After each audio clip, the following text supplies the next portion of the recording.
Okay, so I just read up some more on the case of the bishop who committed suicide in the Black Hebrew Israelite church 3 years ago because he was scared of his so-called church members. They really a cult and what they could do to him because he sinned. And he, like I said, he told his dad, you don't know what they're capable of. And he was so afraid that he committed suicide rather than, I guess, having to be dealt with by them. And the crazy part is his dad was like, show me your church. And he was like refusing to show him the church, like on some cultish Masonic stuff, secretive society stuff. But it gets even crazier. Like, I'm just gonna read this to y'all. Two high-ranking ex-members of ICJGC who left in 2016 after decades of involvement told Religion Unplugged the organization exercises cult-like control over its members, requiring them to ask permission to miss any services, even for a funeral or a birthday, and threatening excommunication for sins like sexual immorality, acts of violence, and using narcotics. This is crazy. Even showing up 2 minutes late to the Sabbath is enough to be told you're wicked, they said.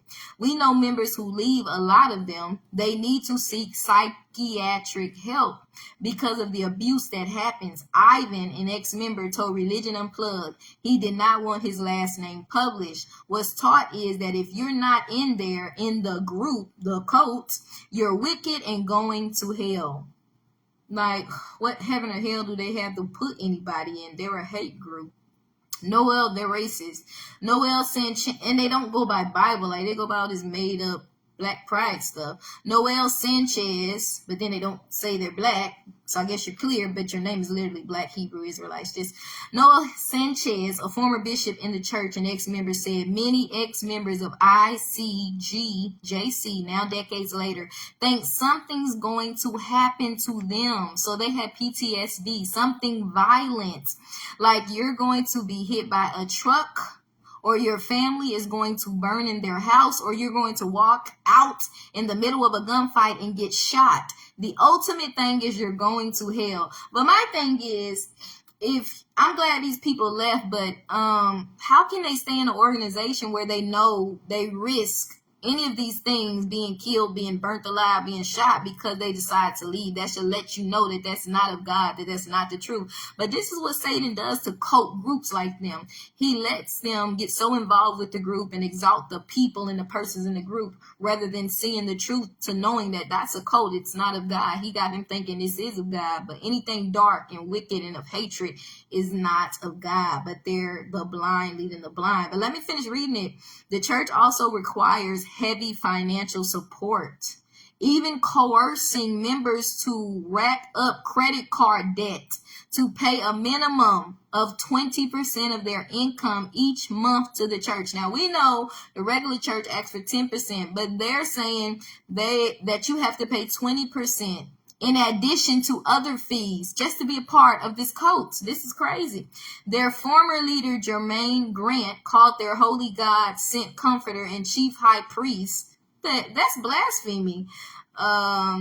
Tazadiah was sentenced to 18 months in prison for stealing church funds before he died of the coronavirus at age 44. That was a rapid guy. In April, Sanchez said Grant once threw him to the ground for questioning him, giving him a bloody mouth. The church did not respond to requests for comment. Wow, this is an abusive cultic society, a satanic society at that if you are even daring to go against or get out, they're willing to secretly bump you off, kill you. Like, this is a cult. Be aware, young people. Do not join these Black Hebrew Israelites, whether you're Black, Hispanic, Native, whatever. Whoever they're going for, stay away from them. This is satanic. And the ex-members go on to say, remember 3 other suicides. They remember 3 other suicides within the church over the years and cried and cited rumors of foul play in one death. So they're saying that he was murdered, but they deemed it a suicide. But the police determined the case had a lack of evidence. They also remember the day Kim first visited the organization, the bishop that committed suicide because he was afraid of them as a teenager, and watched him grow into a young man. And they said he was very poised, respectful, and courteous. And he sounded like a decent young man that got caught up in the wrong group. And that is the sad part about it, that they're preying on the lives of probably a lot of broken minorities that came from homes without fathers, don't have much money. People was telling them they was nothing all their lives. Who knows if they even finish, high school. But they're just people that really have a lack of identity and have probably been put down their whole life from the hood and all that, and they're looking for identity. And unfortunately, they're finding it in this cultic-like society. And the warning is that this is not of God. It's not righteous. It's not biblical. It's the synagogue of Satan sounding the alarm. This is some crazy, weird, Masonic, secret society, Illuminati stuff that you young minorities need to stay clear of. The Black disciples, I don't care how much they march around like Power Rangers, how much they look tough and they purple and gold. These people are demonic and satanic. Anytime you preach and hate, anytime you're willing to kill people, anytime you got people thinking that just because they committed sin, they can't be forgiven, that you're God, something is wrong with you. The man killed himself because he was so afraid of what they could do to him. Something is wrong with that picture. That's a cult. And you young people need to stay clear and run to Jesus and run to a Bible-based church, specifically a holy one. Acts 2:38. God bless y'all. Be warned.